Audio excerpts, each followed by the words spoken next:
Hi guys, we're back. We're back. So today we're going to be talking about the census.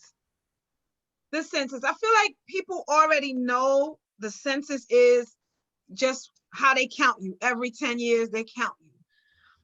But what we don't really know is really why they're counting, not just to know how many people are in the United States of America, but I feel like we felt like we needed to have a discussion on the benefits of the census and maybe some reasons why we don't as a people really value the census. So we looked at the website and there are some reasons. So Tiffany, you're gonna walk us through some of them. Yeah, so on census.gov, what they do is they list a number of reasons. They actually list five big reasons why people should complete the census. Mhm. And some of them, I mean, we don't know about. Some of them I didn't know about, and I found some of them to be interesting. So the Mhm. first big reason is that it helps your community thrive. So when you talk about the census and completing the census, it tells how many people are in your specific area, how many Mhm. elderly people are living there, whether there's a need for more traffic lights based on the congestion or the Mhm. amount of people and resources. So that's one of the big reasons, one of the five, I should say, big reasons why you should complete the census, because it helps your community with those resources. Mhm. So Um, oh, I thought you said for me, when I looked at it, when I looked up, some YouTube has some cute short videos on understanding the census. And from what I remember of the census from school, but also in looking at it now, there's 435 seats in Congress. I mean, did you know that? There's just mm, 435 representatives in the lower house of Congress, your House of Representatives. And those 435 are not changing.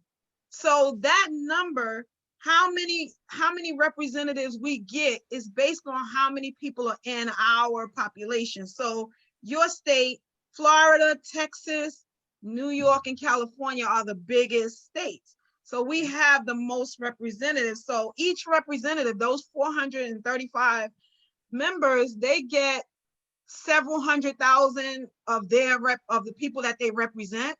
So for your area, you'll get somebody and that person represents a few hundred thousand. But also there's like another thing I read, there's like $400 billion those representatives get to spend. If you're mm, not counted, they don't know that you're there. Like they don't know we need an extra whatever. We need an extra hospital here. We need roads over here. We need more garbage. So that to me was a very interesting thing about what I read about the census. I was like, and it's the law. That was the other thing. I was like, oh shoot, it's illegal not to fill out the census. It's illegal. I didn't know Did you that. know that? I did not know that. That's I didn't something know. I didn't that is know. illegal. Well, I mean, I completed mine. Hopefully, you completed yours. I completed mine, and also I don't know if you know, but that recent court case is just settled, where of course our president is fighting to have the census cut off, but in a pandemic, so people were not able to go out and really go door to door to count. Hmm. Hmm. So a lot of states are now not going to have the right representation because the court, of course, ruled in his favor to say, cut it off, no more, don't give them any more time to do the census. So now states are going to look smaller than they really are or bigger than they really are. So like there's a small states, North Dakota, South Dakota, Vermont, those are really small states. Hmm. But in New York and out, like I said, the bigger states, Pennsylvania, the big cities, big states, those are the people that are going to really be affected by Yeah. not having their census numbers counted properly. Yeah. Also, the other thing that was important about the census, I didn't know that. I mean, I knew it. I guess I forgot it. You forget things as you get older. I forgot it, but that number of representatives is how you decide the electoral college. Yep. So that 538 total is based on how many of votes each state. So California got the most electoral college votes. New York has a lot. Texas has a lot. Florida has a lot. Same thing. But what that means is politicians are coming to run to Florida because they want those 40 electoral college votes. They run Yeah. to California because they want those 50 votes. They run to New York because they want those 30 votes. So when you feel ignored as a state, it's that census. They feel like you're a small state. You got what? You're DC, right? We don't hear like anything about Washington, DC. They got 3 votes. They're like, I can neglect them. Isn't that interesting? I just think that that's so interesting. And I think it's something that we don't know politically, how it affects us. Yeah. So I'm sorry. You're going to do your next.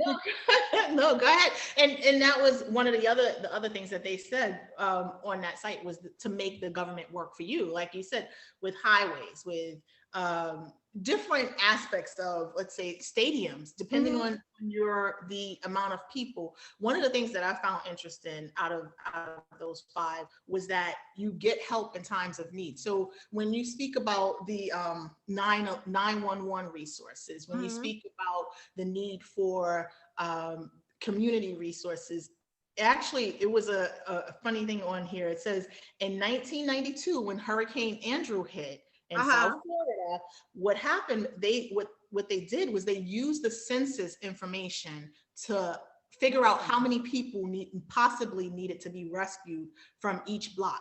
And that was based on the count from the census. So they said, okay, there's 100 people that live on this block. We potentially need X amount of volunteers to go in and help 100 people. So these 100 citizens. So you don't even realize that the census comes into effect in emergency situations. Like, right. Hey, there's 100 people that live on this block. So we need about 50 volunteers to assist with 100 people. So that was something I really felt was interesting. With I found that is like, it's just those things you really don't know. And the people in power, I don't know if they purposely keep that information from you, but what I thought was interesting was businesses use the census to make determinations about what kind of business is going to be in your neighborhood.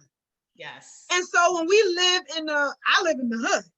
So you complaining about food shortages or good food or organics or these things, or the lack of, even something like the lack of fire hydrants.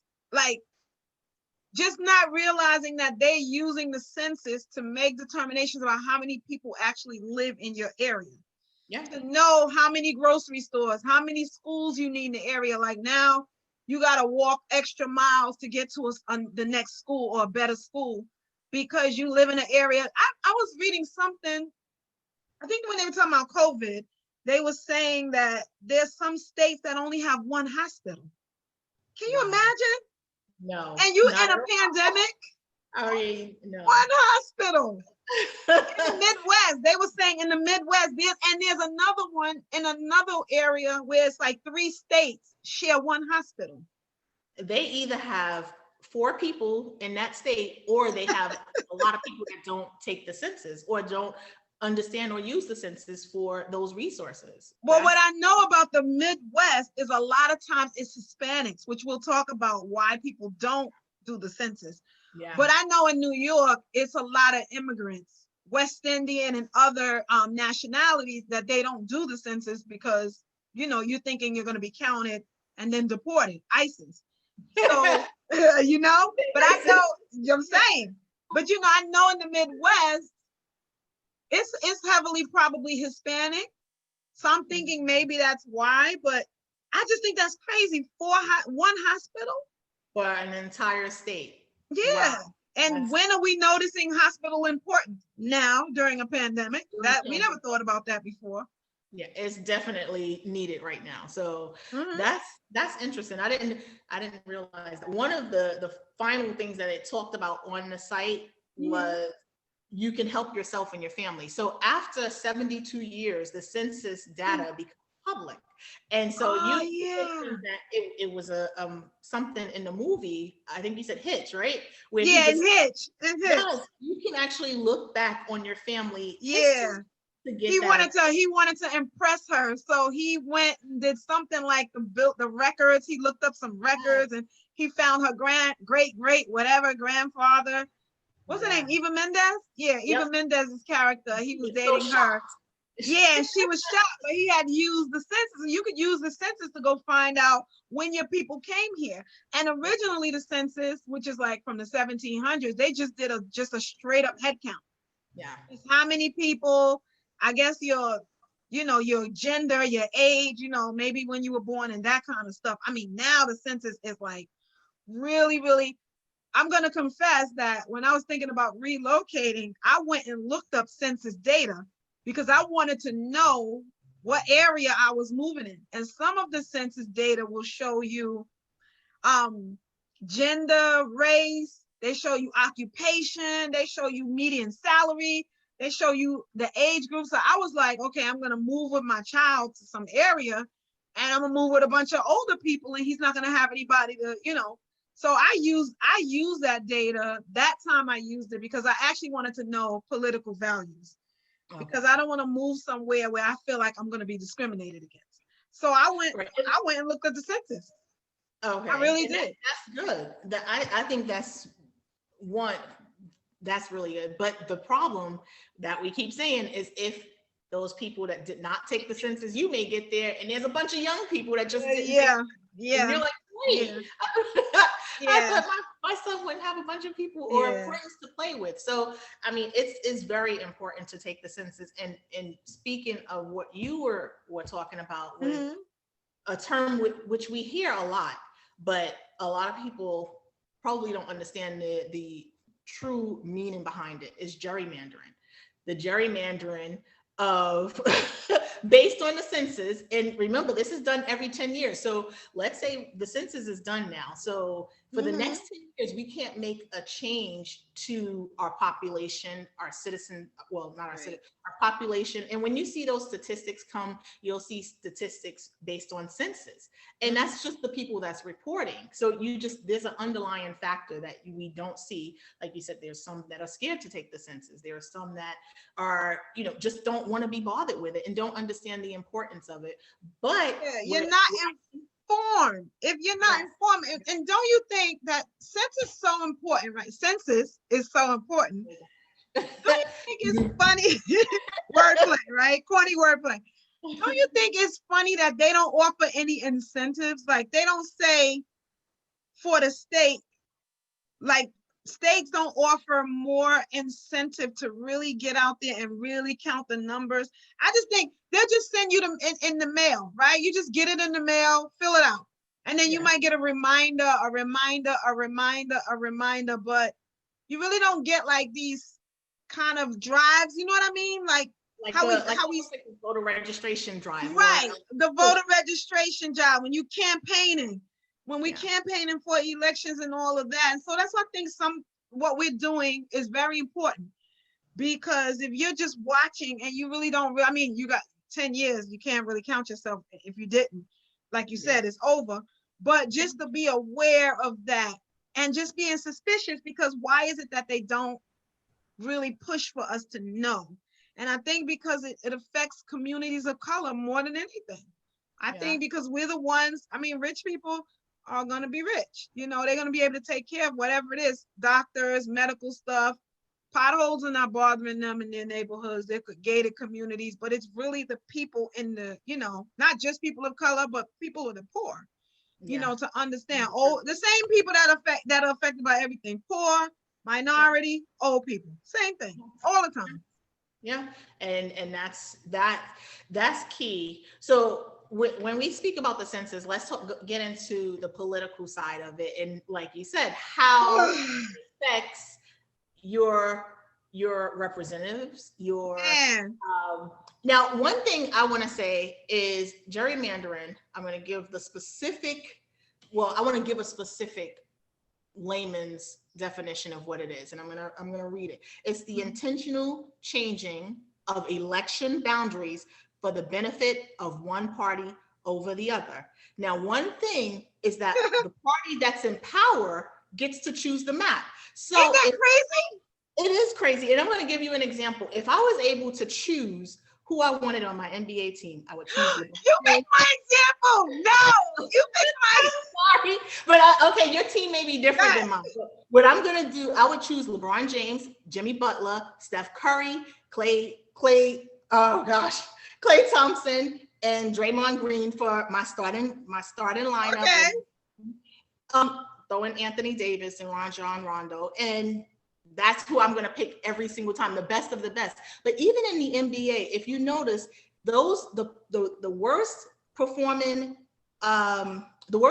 team gets to pick first to have access to the best players for the next year's draft. Wow. Unfortunately, it's not like that with the gerrymandering.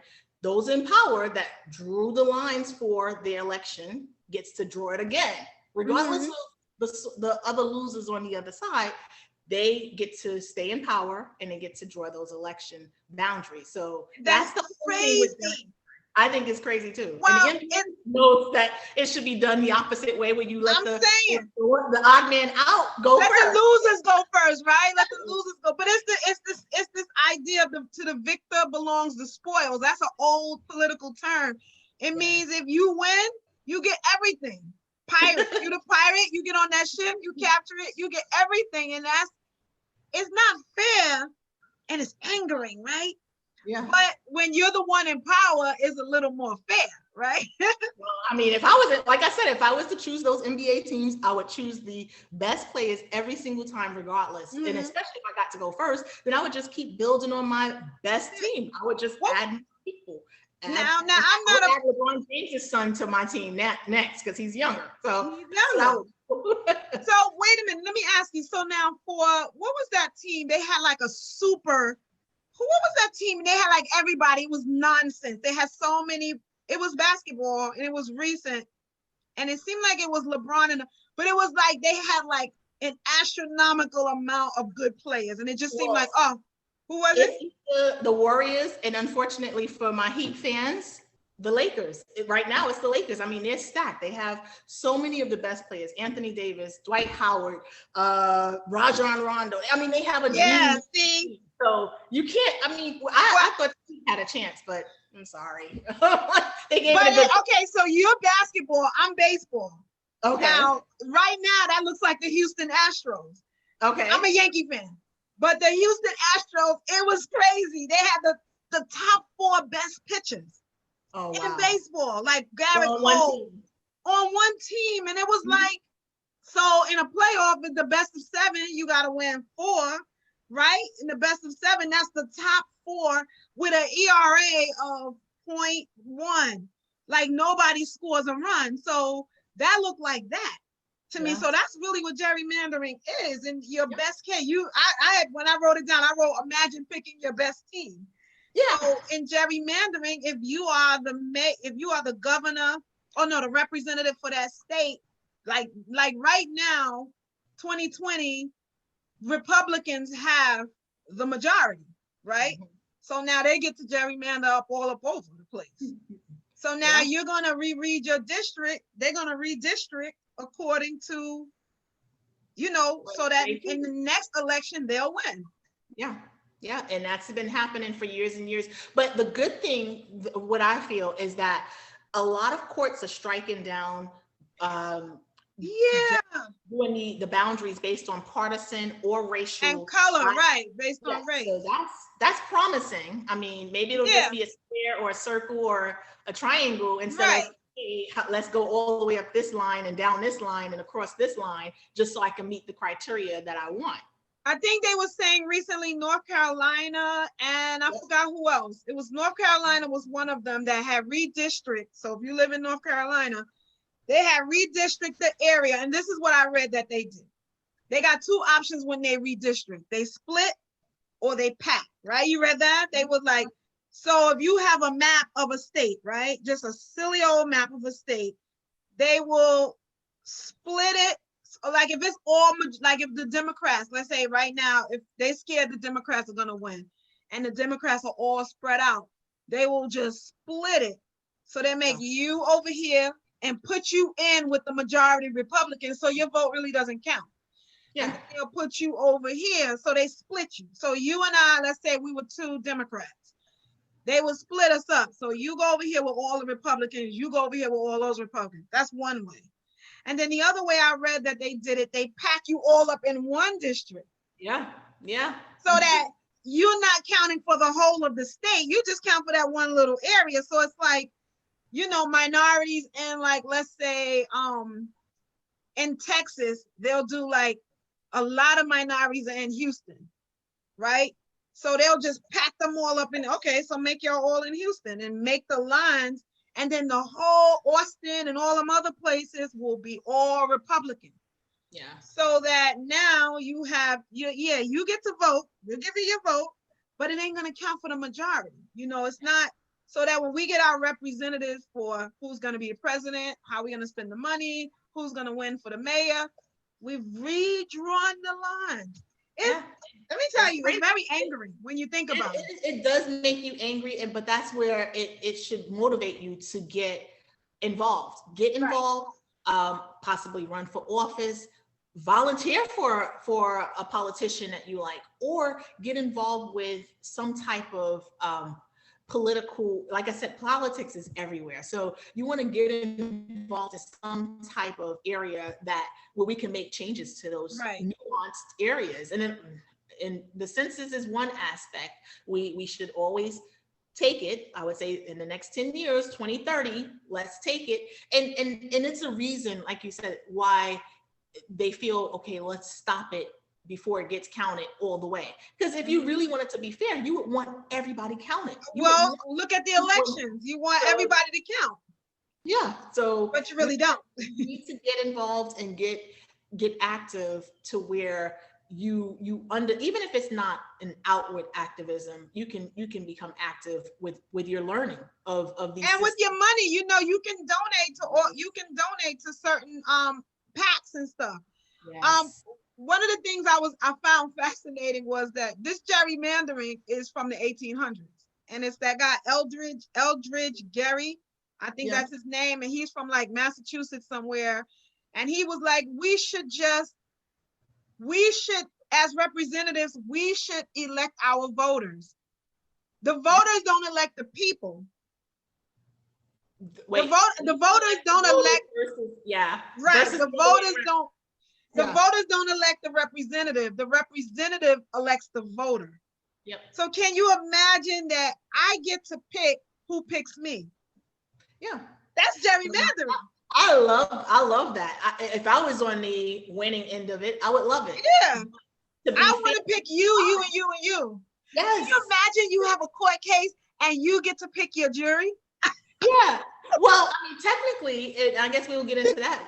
You do get to pick, the attorneys do get to pick their jury. But both of them get to pick, right? So both sides. Right. So that just draws me, which kind of segues me into what should be, is gerrymandering fair? No. Do you think it's fair? Not at all. Not at all. I mean, so how should it be done then? How should we count the people? I'm going to keep bringing it back to how salty I am about the Miami Heat versus the Lakers, because they have a team that super team. It's hard to beat. It's unbeatable. So they're going to go the finals every year. There's not even a question. So it's not fair. And I don't know the way that we can change it, but I do know the way that we can be counted is to take the census. Yeah. And I mean, when there's laws or there's certain town halls that happen when they want to hear the people on their opinion on gerrymandering or any you can go into your politician's office and say, hey, this is what I want. This is what I don't. And you can discuss it and have them bring it to the floor to be, I mean, I don't know if they're in the majority. I don't know if they're going to change it because right. But there's things that we can do to make our voices a little more active. Well, one of the things I have read, I think we'll wrap it up kind of with this. I mean, this is a topic you could talk about forever, but we just kind of wanted to give you guys an idea of what the importance of the census and understanding where you live. Because if you live anywhere, you live in a district. No matter if you live on the planet of United States, you live in somebody's district somewhere, and they've districted you. And when you vote, you'll see it on your card, district, this board of that school board. They'll give you all the way down to the community. Down your very house has a lot number, plot number, lot number. They know exactly who you are. So one of the things right down to the end, right? So one of the things I read, there was a video that I saw. He talked about some of the ways that what's that? It's my sample ballot. I was just trying to see if they showed which district I was in. I don't want to get mine is like 60. I just looked at my little card and it said, bring this card with you, and they could just look at it and tell if you even belong where you're voting. Yep. But one of the things that the guy offered 4 solutions to how they could do it. Okay. He said, I mean, the current one is let it play out. Whoever's in power gets to make the redistricting. I mean, we do need it because 10 years, your community doesn't look the same. So you got to do it in 10 years because people move, people, you know, people die, people move, people are born. So there's life changes, divorce, marriage, divorce. There's a lot of reasons why you need to, because some people might take and be like, oh, why do we need to do this again? Well, I mean, your life is not, hopefully it's not the same as 10 years ago. Yes, yeah, You're not even living. I mean, how many years do you live in one place? I mean, some people live in places a long, you know, a long time, but other people move around, relocate. And so that, but he was like, there's one idea to just let it happen the way it happens and just hope that people do the right thing. Then he said there's an you know, they were talking about having an independent committee. Who knows how independent those people are going to be? And right now, chosen by someone. So. You're biased, and you can, you know, you can pack the independent or you can pay the independent, you know. Yep. He was just talking about, there's a other one, the original way, which just do a straight up head count. So you got 999,000 people living in Brooklyn, and you got 49 people living in Memphis, wherever, like that. Yeah. And that was the original one, but it's not really specific enough. And then the other one was to look at the map of the state and the city and just draw pick a line and just draw it along the line, wherever that, like a railroad line, wherever that border is, that's who lives in that district. Instead of going, I mean, when you look at some of those gerrymandering maps in the video, it's like. Yes, especially the one in North Carolina. It's District 12 in North Carolina. If you guys look that up and see how it goes across the state, all the way back down the state in a little sliver, not even a slice, like it's not even a slice. It's like a little sliver going up the state and down. So yeah, I mean, we need fair lines, and that's why I say when you hear politicians saying get rid of gerrymandering, we need to focus on how we can get rid of it and a fair way to do it. And I think drawing a line, regardless of who's in that line, that's the line. That's it. So that's it. It's not. I think you should almost do it blind. You should almost have to do it without knowing who lives there. Yeah. Like, why do I need to know your party in order to say what district you live in? Why do I need to know if you're a Democrat or Republican to know? What you said? So in order to be fair, I need to know what you are to be fair. I need to know what you are. So it's almost this idea of I should have to build the house as though it's my house. Because you know what I'm gonna do if I build it and it's mine. So if I have to build this as though it's mine, I'm gonna build it great. And then you surprise me. Like, oh, that's mine? Oh, thank God I did it right, you know, as opposed to I jam it up and then I find out it's mine. You know what I mean? Yeah. So, I mean, you guys look at it. There's some really short videos. And like you said, I'm going to look up that one. What did you say it was? District 12 in North Carolina. District 12. North Carolina's a mess, honey, because I looked up North Carolina. They still have their court case. There's a few states that are suing now in court for gerrymandering. And they're winning. Some of the states are winning. They are winning. They can see the unfair bias that's there. So. I'm just curious to know now that we're getting our new Supreme Court justice before we all vote. I'm just curious to know how this is all going to affect some of the cases that we have going on with things like gerrymandering. I forgot the guy's name they had, but his daughter, after he died, she presented his all his data. Mm-hmm. It was quite interesting. He was the one that really knew how to remap a district in a corrupt way. And so they're using her, what she gave, they're using that to win all the cases against gerrymandering. Which very interesting topic, guys. Yes, very. So, Tiff, this is another good one. We did the intro, that was good. And we didn't argue about anything yet. Oh my God, you guys. Oh my God. Not yet. We got it, guys. We have a friend who used to go, I see what you're saying. I see what you're saying. I see what you're saying. In the middle. Just picture her in the middle. In the middle. We'll be, I see what you're saying. No, but I see what you're saying. And we just would be till we hoarse. We would be on vacation and we're hoarse. And we're like, sickening. It's so sickening, but I love it. I love it. I love it. I love you, Cindy. I love it. I love the topic. And we'll have another coming soon. Okay, see you guys. See you.